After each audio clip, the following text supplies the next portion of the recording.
And so let me see if you are on a different platform, if you are for some reason not on Zoom and you're now on YouTube or WeChat, then please make sure that you type in the chat of that platform, and we'll make sure to pull those into this conversation because this is going to be a very interactive session.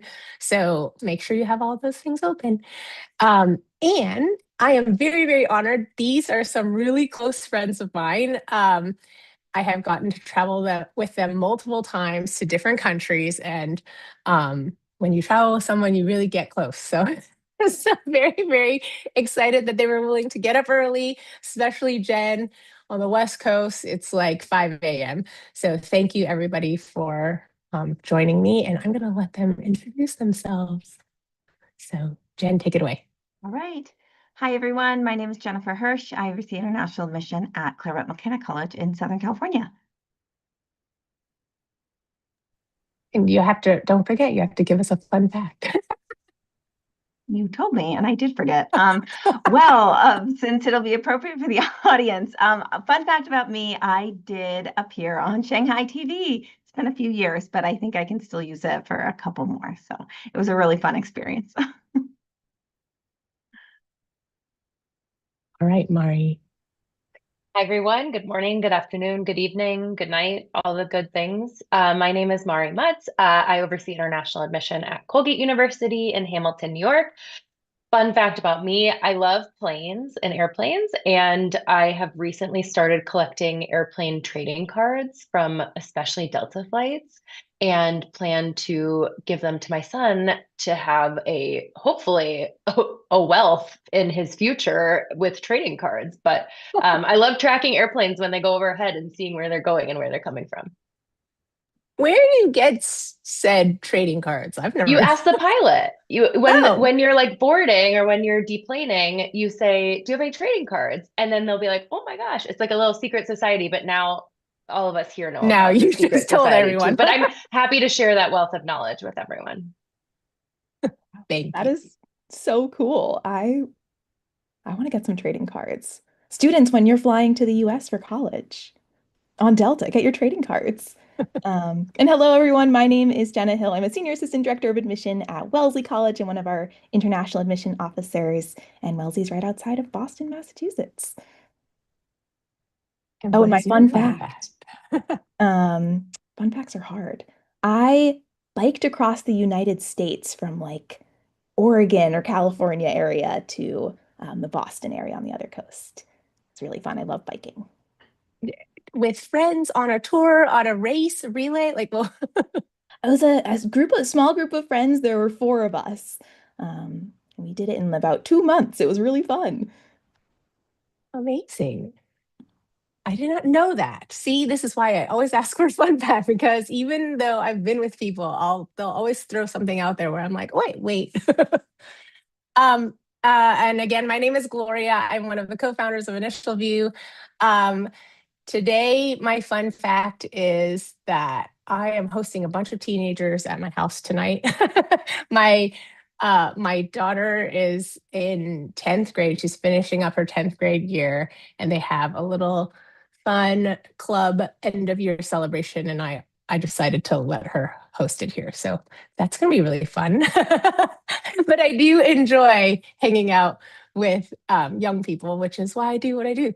And I am going to ask all of you who you are. So if you don't mind taking the poll, this is your first time, like making sure you know where the poll is. If you can see, and every time we do Tuesday Talks, I'm always like, how many people are going to participate? So let's beat last week's record. So let us know who you are, student, parent, counselor, other, and what class you or your affiliated student are part of. And I'm just going to make sure that I'm getting information from my other platforms. We do this. All righty. Okay, 46% have participated. Let's get over 50. Yay, come on. Yeah. Okay, for reference to my panelists, we have mostly students here, which is awesome. Well, not quite half, but 46% students, and then 23% parent, and a third counselors. And of the students, more than half of them are juniors, so they are getting ready. They are getting ready to apply. Wonderful. Well, thank you for participating in the poll. And I expect we got 60. Oh, people are still participating. Oh, look at you guys. I'm going to give you 20 more seconds. All right. So now that's the standard. I should see at least 68% participating in the future polls. Wonderful. Okay, so let us go ahead and learn a little bit about the schools that are here today so that we can talk a little bit more about how you can find your school that you really want to go to. So, all right, Jen, you ready? Yes. Okay. Awesome. Well, so very, very quick overview. Claremont McKenna College is located about 50 kilometers east of downtown Los Angeles in the suburban city of Claremont. Our mission is to prepare our students for responsible leadership in a global context. So what that means is that regardless of what you study, whether it's econ, policy, literature, or science, we want you to be really familiar with how the public, private, and social sectors function in society and how they intersect with each other. A couple important elements of CMC, among many things, is that we have what's at the heart of our culture is what we call the Open Academy. We really want to focus on open dialogue, viewpoint diversity, and the ability for students to engage in ideas that are different from their own and challenge each other and be challenged. We also have exceptional career services with a focus on first-year engagement in career exploration. That leads to lots of internships, a lot of guidance, and then ultimately great outcomes in the professional world. And lastly, we are part of the Claremont Colleges. So there's 4 other small liberal arts colleges right next door that gives a medium-sized environment where you can share courses, clubs, and organizations, and some other cool resources. So that's a snippet of CMC, and I'll pass it on to Mari. Awesome. Thanks, Jen. So Colgate University is located across the country from Claremont McKenna College. So we're going to get on our airplane, ask our Delta pilot for a card, and then we're going to take our way to upstate New York. So we're about 4 to 4.5 hours away from pretty much any major city in New England area. So about 4.5 hours to Boston and New York City, about 4 hours to Philadelphia, and just a few hours from the Canadian border. So we sort of combine the best aspects of a research university and liberal arts college all in one, with the scale sort of very unique to many others. So we have about 3,200 undergraduate students. And while we do carry the title of university, we are an undergraduate focused institution. You really have access to research opportunities day one when you're on campus here, and our sort of faculty give those opportunities to students in a variety of ways that are very easy to come across. Outside of that, we're sort of defined by our scale in the sense that we have 25 varsity Division I athletic teams. And so we sort of combine the liberal arts and sciences component with that research component and that Division I component. And so operating at a much larger scale than many other liberal arts and sciences colleges. All of our students are placed on a 4-year career plan, which helps them sort of identify exactly what they want to be doing with the rest of their life, which we don't expect you to do day one. But you really are given a career mentor to kind of help you through those 4 years and figure out how your academics and everything else that you're doing on campus can really lend itself to life after graduation, which is question number 1 nowadays. How do I get a job? And our really, really loyal alumni network is really how students are getting placed outside of just our career services there. So I will end there and pass it on to Jenna. Great. Thanks, Mari. Oops, sorry. So I'm going to talk a little bit about Wellesley. Wellesley was founded on a radical idea that educating women really leads to progress for everyone. So today we are a premier women's and liberal arts college of about 2,300 students. So we serve students who hold historically marginalized gender identities specifically, so women and trans and non-binary students. And we truly think of ourselves as a leadership lab, empowering these students, centering their voices, and really empowering them to go out and be leaders in male-dominated fields. And I think something that really sets Wellesley apart is our location and our network. So We are located right outside of Boston, Massachusetts. We're about 12 miles from the city, but we have this stunning 500-acre campus. We're a residential college. Almost all of our students live at Wellesley for all 4 years, so you really get that tight-knit community. But then you also have access to a really wonderful major city, and we've got free transportation that takes you right there. You also have the best of both worlds in the sense that Wellesley is also part of a consortium, so our students can take classes at 4 other colleges in the area: MIT, Babson, which is a business school, Olin, which is an engineering institution, and Brandeis University. So another way you're kind of getting the best of both worlds, where you've got those tight-knit, small classroom environments, but you also have access to so many different types of courses.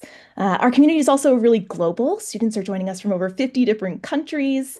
We're really proud to be one of the most diverse liberal arts colleges in the country. And something that's really special about Wellesley is that to help you transition and take those bold academic risks and really reignite your love of learning for the sake of learning within the liberal arts, your first semester at Wellesley is entirely pass-fail. You're also taught exclusively by professors here, and you can dive into funded research and internships as early as your first year. Wellesley women really are here to change the world. Our alumni network is widely considered the most powerful women's network globally, producing NASA astronauts and STEM pioneers, CEOs, COOs like Gloria, who's a Wellesley alum. And we're so excited to see who you all become at Wellesley. Thanks. Yay! All right. So you heard 3 awesome liberal arts and sciences colleges talk about our unique features, which we will dive into significantly in the discussion beyond. But we do want to take a moment to highlight some of the hallmarks of a liberal arts and sciences education. And these are the aspects of the educational philosophy and experience that you will get at any of the liberal arts and sciences colleges, the 3 of us and many of our wonderful peers that you see on the Tuesday Talks quite a bit. So as you can see here, 3 sort of major categories. Academics, the main thing to know here is that the goal of our education is to educate you for the life that you will have beyond your college education. We want you to be able to think about the big questions that you will encounter, not just as a community member, but as a professional and ultimately as a leader in society and your communities and within the fields that you choose. So we do that by encouraging our students to explore disciplines across the social sciences, the humanities, and the quantitative subjects. So that's sciences, math, computer science, all of the areas that will underlie every kind of job or profession that you will encounter through internships and your professional experience. So asking big questions, thinking critically, being able to communicate effectively across different disciplines and across different ideas and perspectives, being able to pull from the ways in which a scientist thinks in the context of a government space or a corporate space is going to be essential in how you can see the world in its biggest picture. So nuts and bolts, though, flexibility by being able to take a variety of classes that are of interest to you, explore those different areas, while then diving deep sort of around your junior and senior year into a major where you gain some of that expertise. We do allow quite a bit of interdisciplinary connections, which lead into research opportunities. So on our campuses at small liberal arts colleges, being solely undergraduate, you're going to be able to do graduate level research in the areas of interest and even across disciplines. So having that flexibility and that attention from your professors who are dedicated to the undergraduate experience. So the hallmark, for academics really sets you up for success for years beyond your college experience.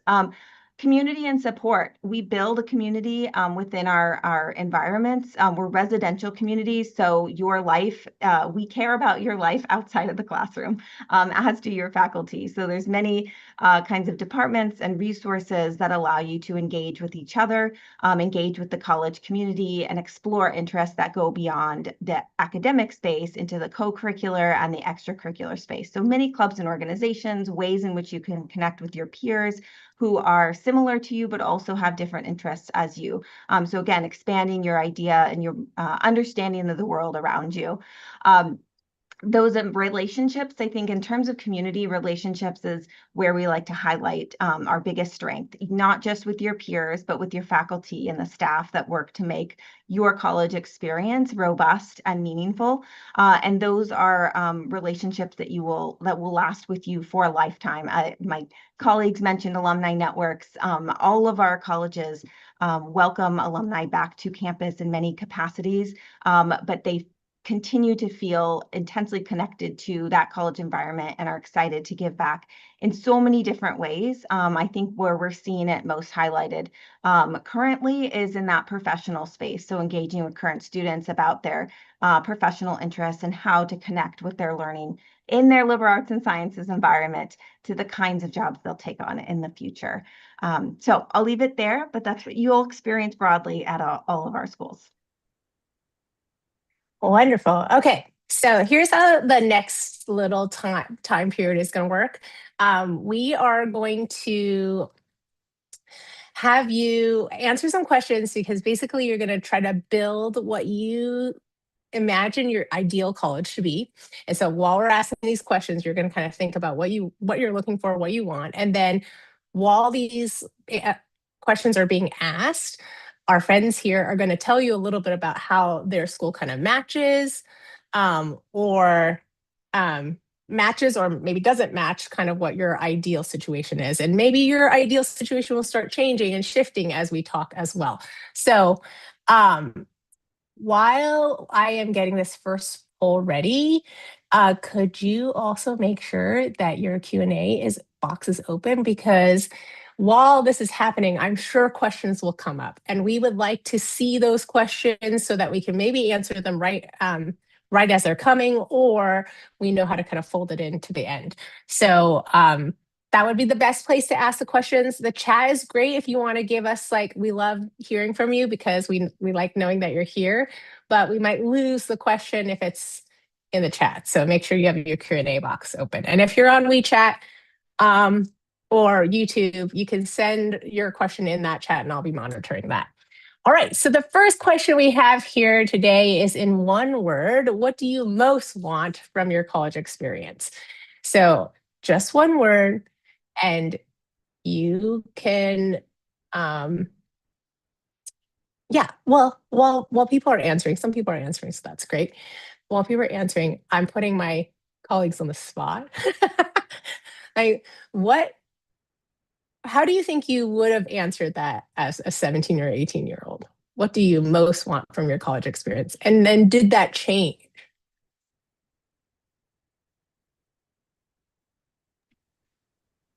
I think the word that I would go with is exploration.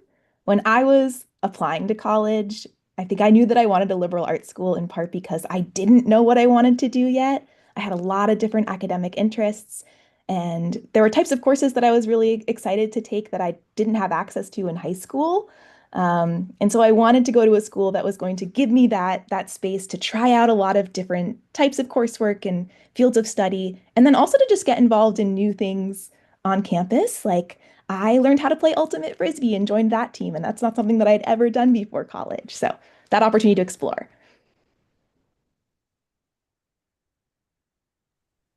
I think probably how I would have answered this, I hope so. How I would answer it now, though, I think is pretty similar, is community. I think when I was going through high school, which was far longer ago than I would like to admit, I really just wanted to know people, and I wanted to have a network of people that had similar mindsets, but also came from different backgrounds. And so I really wanted a unique community. And I think that still is how I think about it now.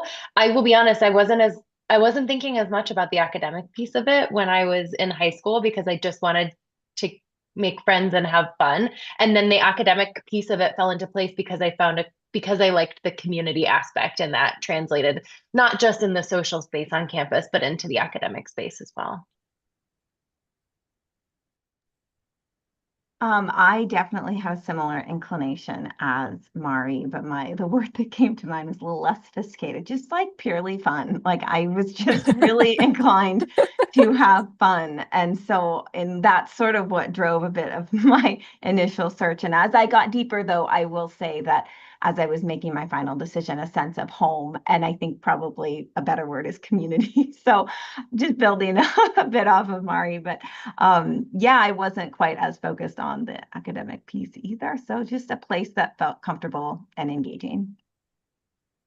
Well, and I'll weigh in as well because I think I was a little bit opposite, not thinking about the fun. Although when my mom told me to apply to Wellesley, I was like, I don't want to go to a girls' school.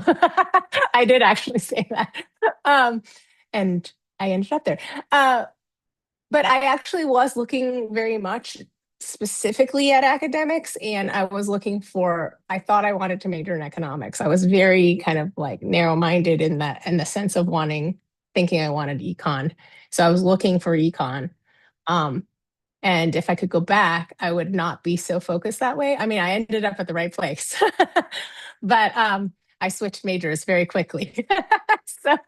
So going back to Jenna's exploration, where like the benefit of having gone to a college where I could switch majors pretty quickly was really beneficial for me. So we have a few other words that are coming from the other platforms, and I'm gonna go ahead. Let's see, we've got network. Network is a word that's coming up. Experience, and that could mean a lot of things. And I'm going to go ahead and end the poll here, even though we didn't get to 68%, guys. It's okay. Let's see. We had, I think I can share it here. Can you all see it? Are you able to see the results or no? Okay. The big one that's coming up is knowledge, research, opportunity. Those are the biggest ones that are coming out. And then there's a bunch of others: career, peaceful, intellectual, explores on there, opportunities again, independent, chill is on there, confidence, influence, internships, mindset, well-rounded. So get experience. Yeah, so, and then I see in the chat, there's also freedom for a lot of kids. That's one that they like. So yeah, anything to weigh in about your colleges when you hear those words? You're in the right place. I think many schools you can find a lot of those words will be true. I think the value of being at a liberal arts college is that likely all of those words will be true. And any of our campuses, regardless of the kind of liberal arts college that you choose. And so you're in the right place, and that should be enough to know that your search is trending in the right direction at this point. I feel like I was hearing a lot about a desire for experiential learning opportunities, internships, and research, and just like the ability to try new things and have access to great career advising. And I think that's something that you will find at all of our institutions and liberal arts colleges in general, because there is such a strong focus on the undergraduate experience. We really want to make sure that all of our students are getting that hands-on learning in different ways and that they have a lot of different support resources. So we all have really robust advising centers, access to tutoring resources, study abroad opportunities. I'd say generally, we all just make it really easy for students to explore the things that they're interested in and get that hands-on experience and build out a really wonderful resume or CV by the time that you're graduating and going on to graduate school or starting your career. Awesome. Well, we're going to get a little bit more specific here. And I'm getting a few messages from people like, we can't get to the poll from a mobile device. So if that's the case, type in the chat, type in the Q&A. Like we're happy for you to participate that way. Okay, so the next poll, I'm launching it right now, is where do you picture yourself for the next 4 years? And this is about maybe environment. So, and you can obviously answer honestly, I don't know, and that's why you're here. Um,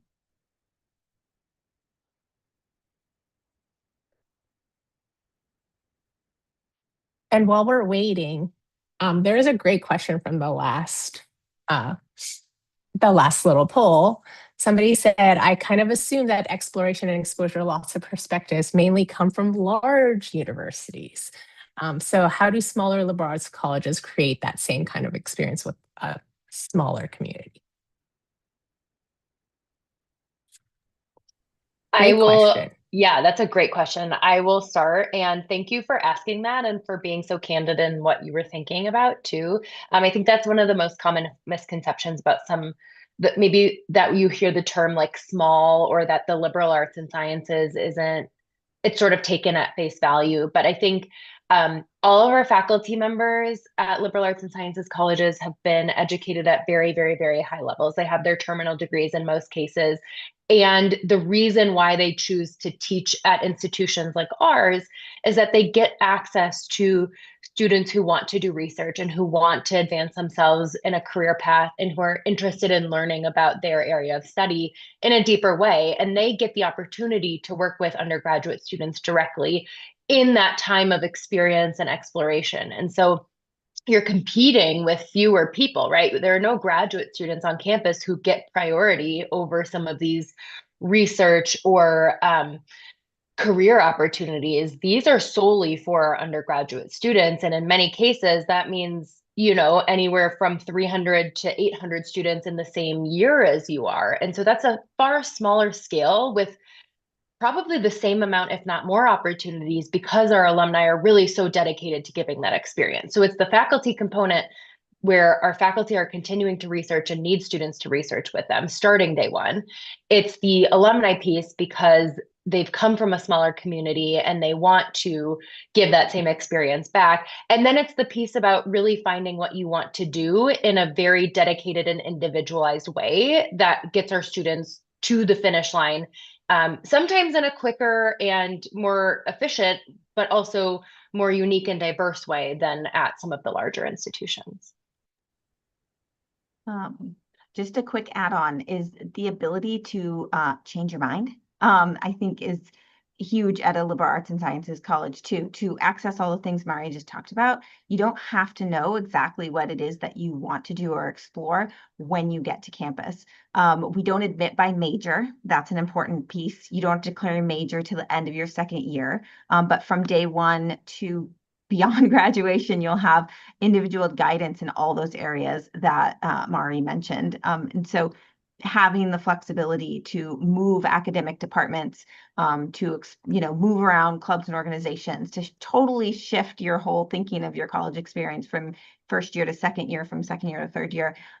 You have the foundation to do that, and the support to do that, and it will not delay your professional trajectory or professional opportunities that come after graduation.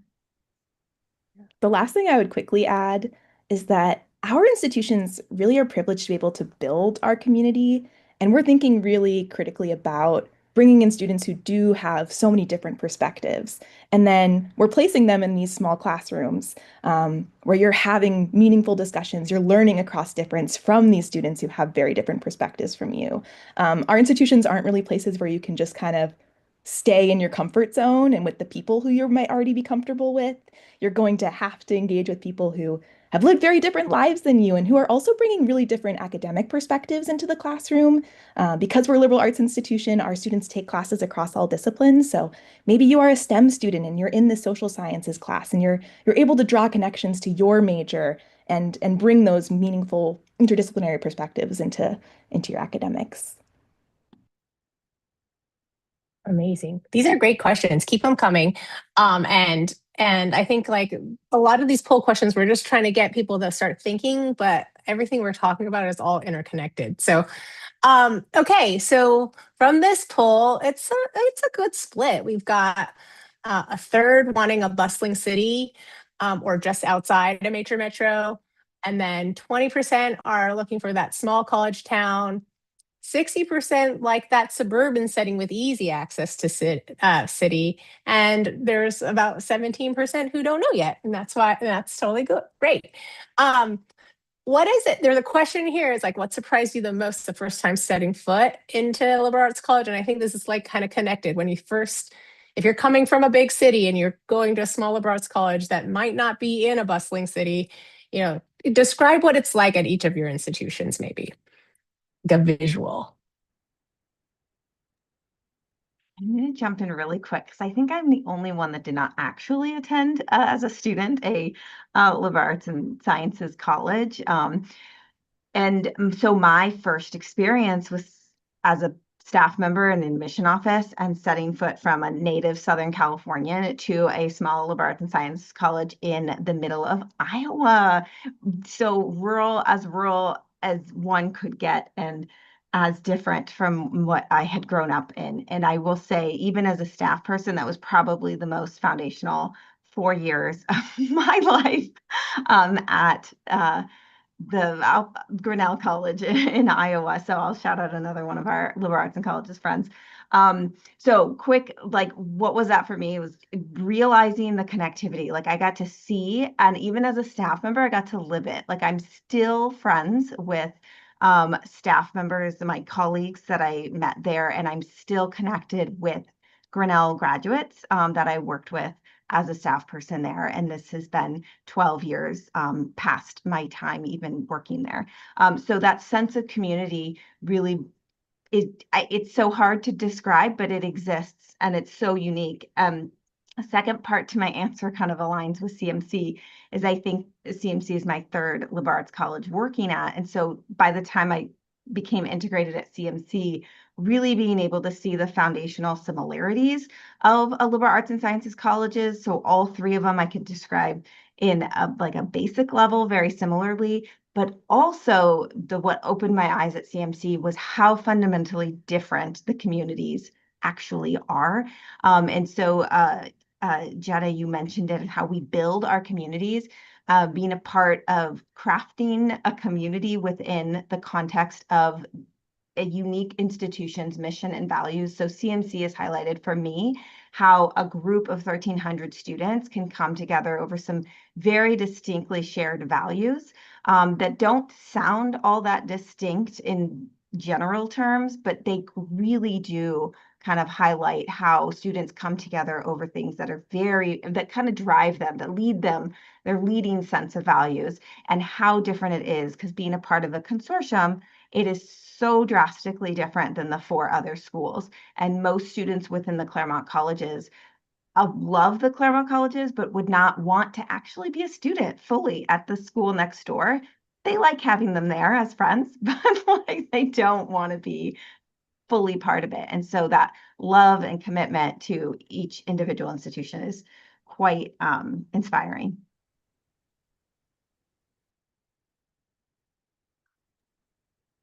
I'll jump in. So I went to a liberal arts and sciences college in the South, and I grew up in a large city in the Midwest. And for me, I was in sort of like a suburban area, and I wasn't necessarily focused on the physical environment that I was in. I was more so focused on what happened on that campus. And what I found was people who were more open-minded than I ever could have imagined. And I immediately, like the second I stepped on campus, the very first person that I met on campus is still my best friend to this day. And that was a long time ago. And so she was, the maid of honor in my wedding, and she was the very first person that I met on campus. And it was just an immediate attraction because you know that you're there for very similar reasons. And I think that translates very well into any liberal arts college. I was surprised at how natural that was and how it really just happened so organically. And then when I moved to a very rural and college town area, I thought, how am I ever going to like find a community here? And then it was again immediate. And I would almost argue that it was a little bit more immediate because everybody in a college town is here for the college. Everybody is here focused on this community. It is incredibly intentional. And there isn't, and not that it's a bad thing, but there is no distraction of a large city. Everybody is here because they want to be here and they want to be part of this community. And so I go to the bagel shop in town and they call out my name and they're like, Mari, the usual. And it's a little embarrassing, but it's great that they know it. And they have my credit card on file, which is also a little embarrassing, but great that they have it.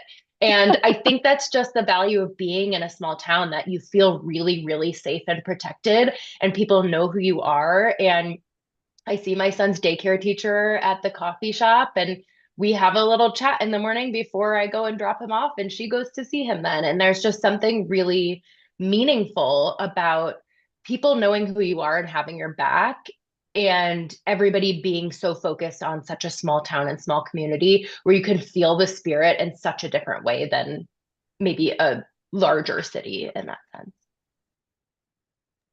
Yeah, I think for me, I would also talk about that sense of community and how all of our institutions really have sort of that deep commitment to our mission and values.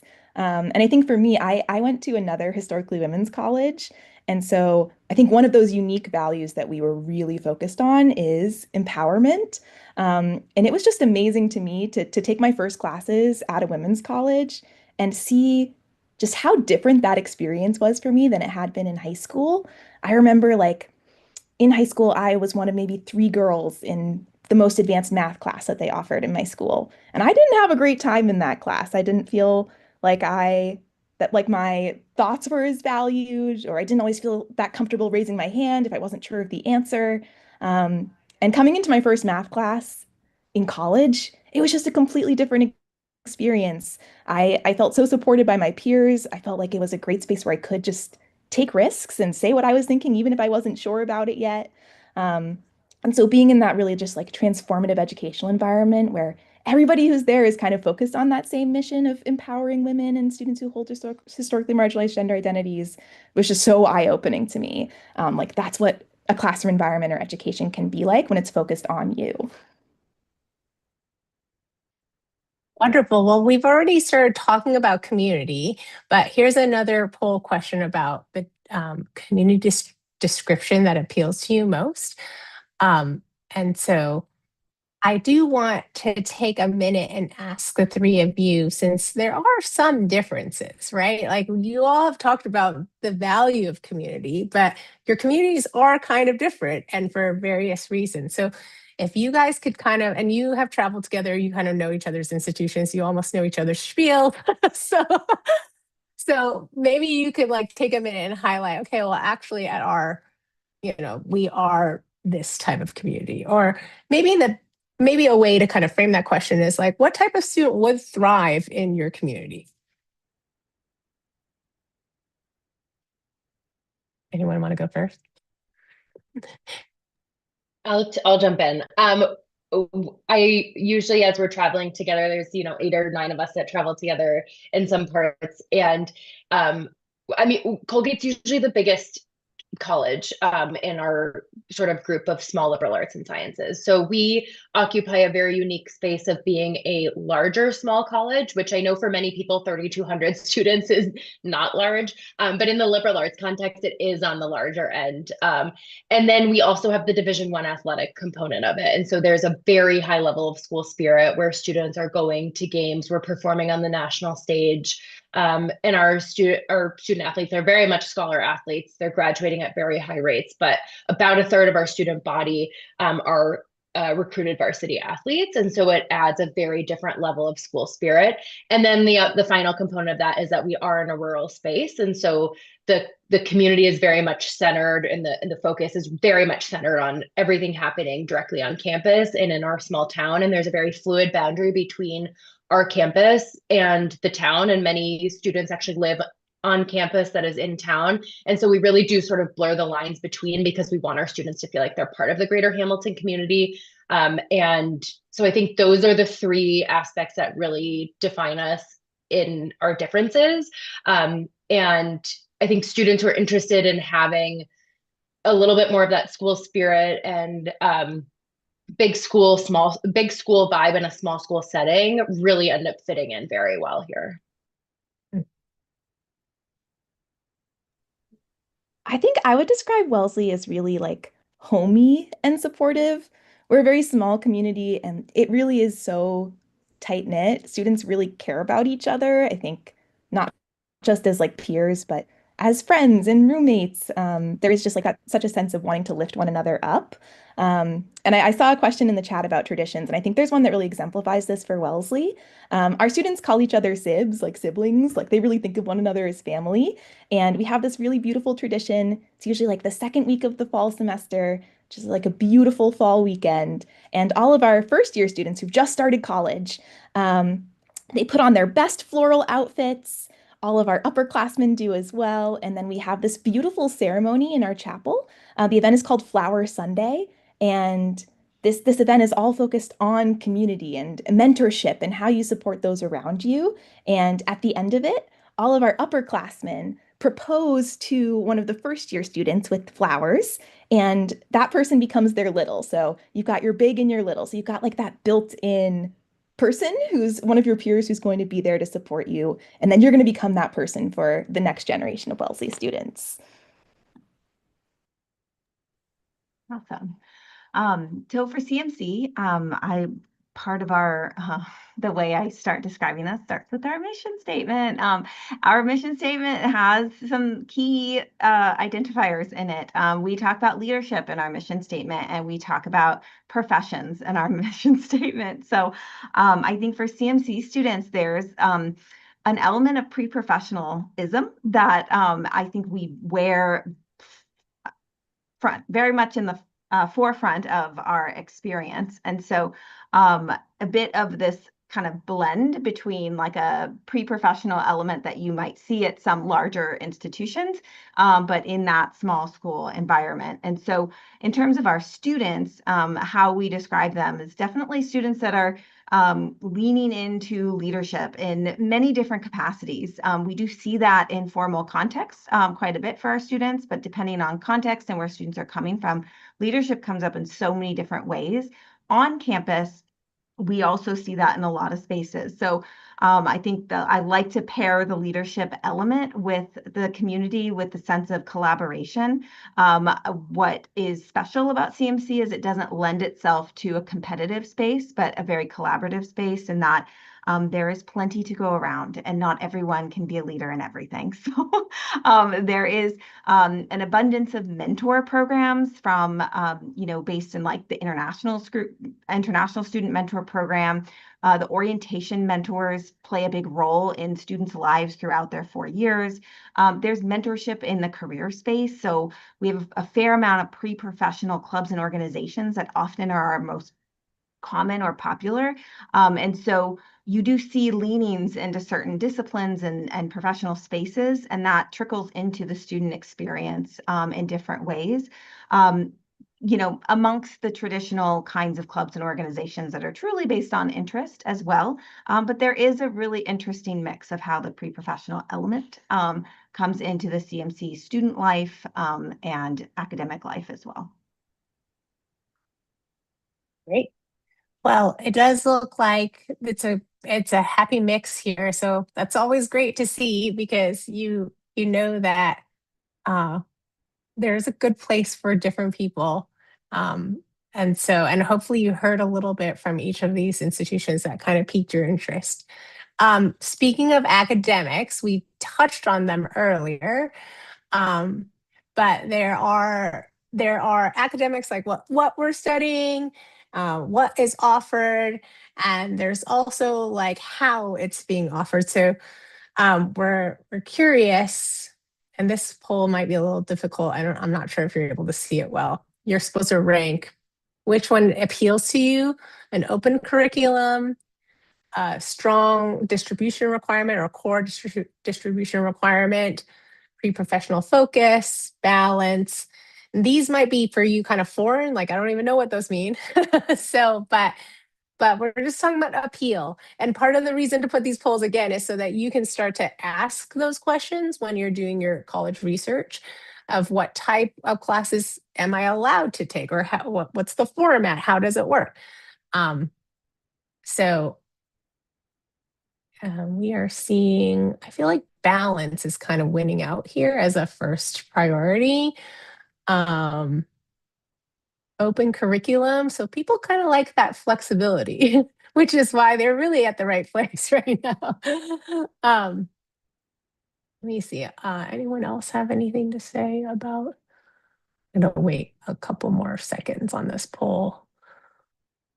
But let's talk a little bit about, okay, especially with the balance and the flexibility with regards to consortiums, because like earlier there were some people who were very attracted to that. Like you're at a small college, but you have access to a consortium. So what does that look like? At least two of you, are you all in a consortium or two of you are in a consortium? Two of you are in a consortium. What does that look like in terms of how often you're able to do that? You know, when does it happen? I can start. At Wellesley, we're in a consortium with 4 other colleges, and they're all pretty different from Wellesley, which is really nice.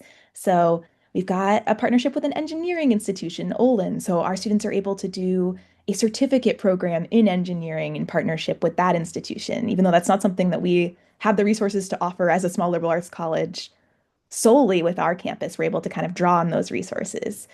Same for a partnership with Babson, which is a business school.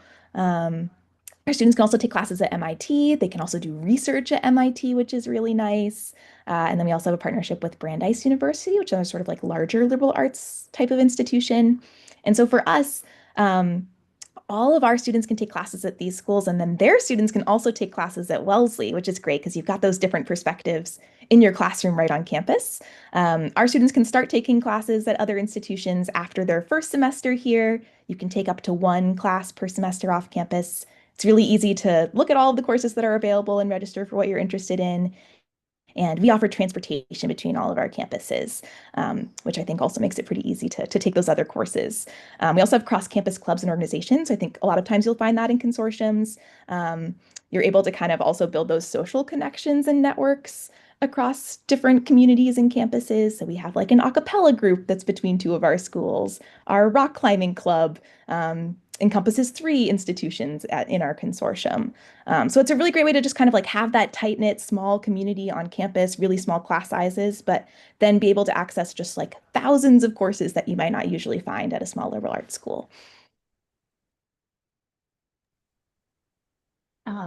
So a lot of similar talking points for the Claremont colleges. So to highlight a couple of the differences, so the consortium for Claremont is 5 undergraduate residential liberal arts and sciences colleges, and they each have a bit of a slightly different focus. There is one more STEM oriented. Harvey Mudd College is the most distinct in terms of its curriculum. The other 4 are more in the traditional liberal arts and sciences space with their flair, right? So there's some differences. Pomona, the most traditional with probably the broadest range of academic disciplines offered. And so the other difference is our proximity to each other. So we are, all 5 of our campuses are within a 1 square mile, which would be a 2.6 square kilometer. So within the context of your curriculum, essentially what you can use to take classes at the other 4 schools are your elective options. So each school will have their own general education requirement program, from an open curriculum to more structured curriculum, general education, and then your major. And there's some flexibility in what that looks like, but generally it's like elective credits that students are navigating around the campuses. And 100% of CMC students will take courses off campus, and that is up to you. It'll range whether you take a handful to the max you can possibly take. But similarly, it allows you to explore disciplines that might not be offered at your specific school, take with faculty that you might find really interesting, and that leads to nice collaborations and friendships with faculty and other students across the colleges. Wonderful. Okay, one more poll question, which is perfect timing because we have 10 minutes left. And we talked a little bit about this, but this is more about the social piece. We've been talking a lot about social pieces because it's all very interconnected at a liberal arts college. But as people are answering this, is there something that each of you want to highlight about kind of the social environment at your schools? I mean, this is a little bit vibey, which I think, I mean, I like vibes. But what, like a quick vibe check on each of you, like, hey, like Mara, you mentioned kind of D1 environment, like you mentioned that. Anything else to add with kind of how the socialness feels? Yeah, I think the beauty of any of our campuses is that there are so many different pockets of social life. And so while we can do our best to define what our campus community is sort of like, the beauty of it is that while they feel really small, they're large enough to find your people. And so if you're going through the college process and you feel like a school fits within what you're looking for, it is likely that you will find your people regardless of what we describe as the vibe school. There was a Forbes article, I think it was like in the fall that came out, and it was called The Rise of the Vibe School. And I found it really interesting because Colgate was mentioned in it for a lot of the reasons that I'm talking about, but it's the rise of finding the vibe on campus. And so any of our schools, you can find that vibe on campus. We are a social campus for sure. There is a lot of socializing, especially around the clubs and organizations. We have over 250 clubs and organizations. And to Jen's point, there are a lot of leaders that really enjoy, we look for leadership throughout the process, but not everybody can be a leader on our campuses, and not everybody wants to hold that space too. But I think there is something to be said about this sort of progressive form of leadership as you settle in and find your people, you can kind of find that social leadership component of it too. And so I think there's a couple of distinct aspects. One is that really intense social club scene, but we also have a really big art scene on campus too, which a lot of people don't expect at a D1 liberal arts and sciences college. We just built a brand new arts building on campus, and acapella is a huge thing. Our oldest acapella group actually did a tour through China a couple of years ago in January, and they went and performed at different high schools. And so maybe some of you saw the Colgate 13, but it's one of our like longest standing traditions is acapella. And honestly, it is very much like a movie that you see where you could be walking through the quad and they're just like practicing out there. And so anywhere you go, you kind of feel that vibe where you're going to find people that you relate to. And so, although we do have a lot of school spirit and there are a lot of students that really enjoy going to the athletic events, there also is those pockets of like the arts and people who want to just play board games with their friends in their dorms, or people who would rather spend their time in the lab or in the greenhouse or at the natatorium on campus.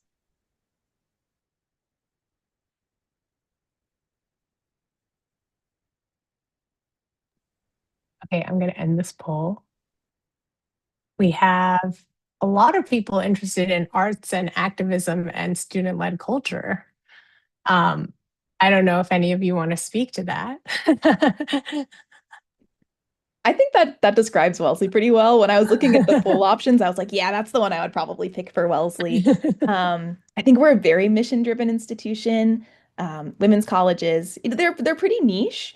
And I think our students, they care so much about Wellesley. They know that Wellesley is really special. And these are loud, outspoken students. They are ambitious. They care so much about this community. And so I think that leads very much to a student-led culture. Our students are like always in conversation with administration about what they want, what improvements they want to see at the college. I think Wellesley is pretty socially progressive. Students really care about social issues. They're at Wellesley because they want to put the tools in their toolkit to be able to go out and make positive change in the world.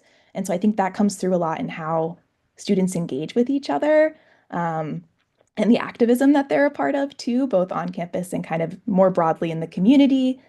Civic engagement attached to that as well, sort of that dedication to being a good citizen and contributing beyond your community. So I think those are definitely defining features of Wellesley. I also like to joke that like acapella is like a varsity sport here. I know Mari and I both did acapella in college, so we kind of speak to that being a big part of the liberal arts experience. You too, Gloria? Yeah. Oh my gosh. I have to ask, which acapella group were you in at Awake in the Wellesley? Dawn. Amazing. I love that. And I'd say at Wellesley, like we have a little bit less of an emphasis on athletics, or maybe like a culture that's more Greek life adjacent. We have a really strong D3 athletics program. I think about 10% of our students are varsity athletes, and people certainly go and like cheer on at the games, but we don't have a football team, you know, we're not having that big sort of like homecoming Not really a environment. mascot. Yeah, our mascot Yeah. is just the blue. It's just a color. That's a little hard. But yeah, I'd say that definitely aligns with Wellesley. Awesome. A couple of points for CMC. Let's see. Your list, Gloria, I think there's like elements of a few. There wasn't one that I felt like fully I would select for CMC, but a couple of things, just because it was just mentioned. But athletics, I think CMC falls kind of in the middle between Colgate and Wellesley, because we do have a D3 program, so it's not D1. It's not quite the energy of D1, which is super exciting. But we do have a strong D3 athletics, and about 30% of our students are varsity athletes. So I think that's where we kind of land in the middle. There's a bigger emphasis around it within the culture, but not quite, obviously, at a D1 level. And so that plays a role. I'm going to circle back to the pre-professional element. Those are some of our most popular majors. Those are our most popular clubs and organizations, as ones that kind of serve a prominent role in students' lives. They aren't the only ones. As we've all mentioned, students have many facets to who they are, and so do CMC students. But what you do see less of is the arts. Our art scene is far more sort of a secondary element for our students.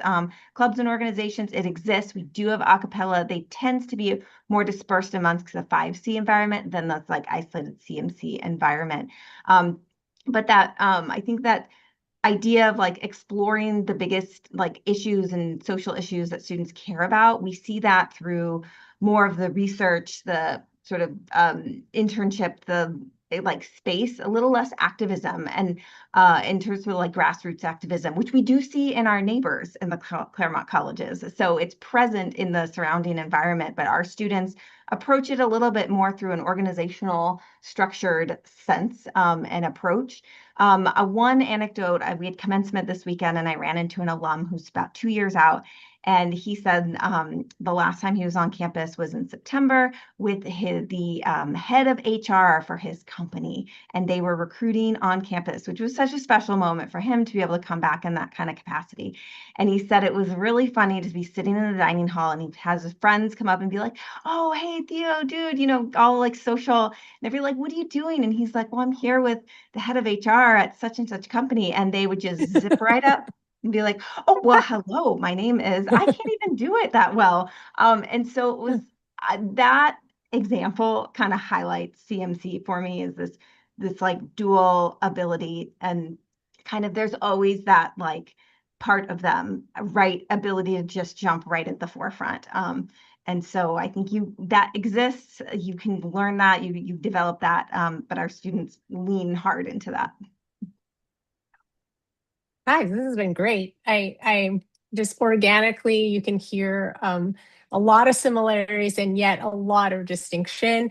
And someone here is asking, "Hi, Justin." It's like, what do you do if you want all of them? And that is, a lot of times when you hear different colleges spiels, you're like, oh, there's something about each of them that I love.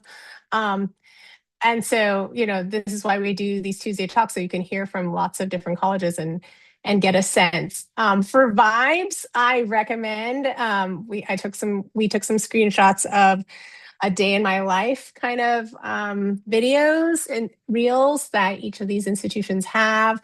Many colleges have these now. The best way to kind of figure out a vibe is to actually talk to current students. I don't know, friends, do you have recommendations on how to reach out to current students, or how to kind of, if they don't have a chance to do the campus visit, what's close? Our websites have really great information, and you can also use our dear friend Google or any chat site feature and just type in Colgate University, Wellesley College, Claremont McKenna College, contact a student. Maybe don't do all of them in the same, because Google might get a little confused, but just type in contact a student and it'll bring you to a page, and we have dozens and dozens and dozens. Or email us and we're happy to get you in touch with them too.